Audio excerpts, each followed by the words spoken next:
Hi, Kevin. I just wonder, the Ballon d'Or shortlist has created a fair bit of discussion this week. Of course, you are on it, but I just wondered, who do you think the best player in the world is at the moment? I think if I have to choose myself personally, I'm gonna look at a 2-year period because obviously we didn't have anyone, and I would choose for Lewandowski for what he has done in the last 2 years, goal scoring wise, but obviously they won a lot with Buyne. So I think he would be my pick. One of the topics that's been a big talking point around the club specifically over the last week has been squad rotation, which I guess it always is.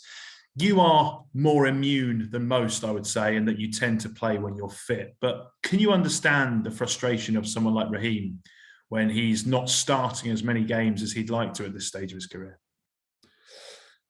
Well, obviously rotations is important because obviously playing for competition and mostly going far in that it's a tough ask sometimes. But I understand the frustration because obviously I'm a player, and you have some players who need more rhythm to get into it, and maybe Raz is somebody who needs that more. I'm personally a player who needs that also. So sometimes it's tough to play one game not, one game yeah. But obviously it's the manager that has to make choices, and it's very hard. We have a group of players, 22, 23 internationals who are unbelievable. So basically whoever you pick, you will be right a lot of the time. So whenever the team plays good, there's not a lot of things you can say as a player, but it can be frustrated. But I think we also try to help each other. So that's the only thing we can do as players to each other.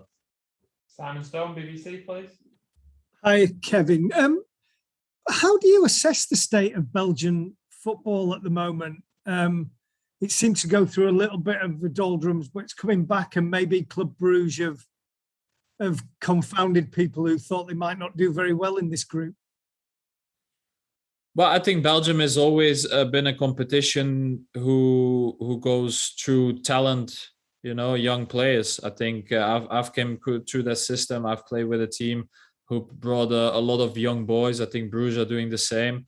Every time Belgium teams had success is through their young players and selling them and getting good players in return. Obviously, the competition money-wise is not that big, but I think it's important for Belgium teams, in my view, to do well in Europe, because that's where they get a chance to show themselves. And whenever they can sell players to other countries, they make money to put it back into the system. So I'm always rooting for Belgium teams to do well in Europe.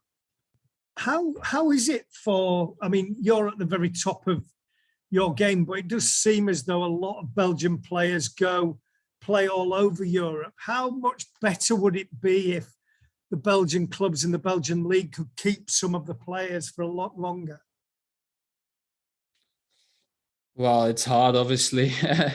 Well, if you play very well at a certain time in Belgium and you can go to a better league, earn more money, it's a simple question. Everybody would do it, and that's all due respect to Belgium, and they know that. That's why I think they invest in young players, and that's the way to get better. So it's a simple answer to that for me. Stu Brennan, Amiens. Hello, Kevin. Obviously, looking back at the Champions League final, it was bad for the whole club. What happened that night, but for you personally, it must hold some really dark memories. I'm just wondering how you reflect on that night now, and how difficult it has been sort of with that, and then what happened in the Euros, getting yourself back on track again this season. Well, I don't remember a lot after the incident, so there's not a lot of memories. So is that talk? Maybe. It is what it is. I think we always try to maintain a high level at this club, and we always want to compete for titles. I think that's what we done last year. We did really well, winning 2 semis and a final.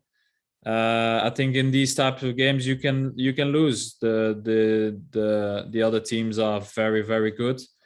And that particular night, we lost the game. So you move on. Obviously, coming back into the Euros, I was happy that I could come back so soon and did well. But then obviously the ankle injury happened, and it is what it is. There's nothing I could do. I got tackled and my ligament snapped. So there's nothing else. So I just had to try to get back in the best way as possible. And it took some time and it was a little bit painful, but I feel very, well, much better now. So I'm very happy about that. Thanks. Ian Abrahams, TalkSport. Hi, Kevin. How are you? I'm good. Thank you.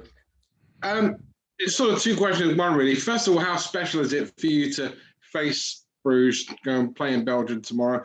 And secondly, we always talk about Manchester City now. The Champions League is the holy grail for the manager. Is it the same for the players? You've won everything there is to win in England. For this group of players and their legacy, do you have to win the Champions League together? Well, I'm excited to go back home. Obviously, it's been the first time to play at home except the national team since I've left, and that's about 10 years ago or something. So that's a long time. But obviously, I think people will always set the standard higher and higher. And I think because of what we've done in England for the last 5-6 years, people expect us to win the Champions League, and that's what we want to do.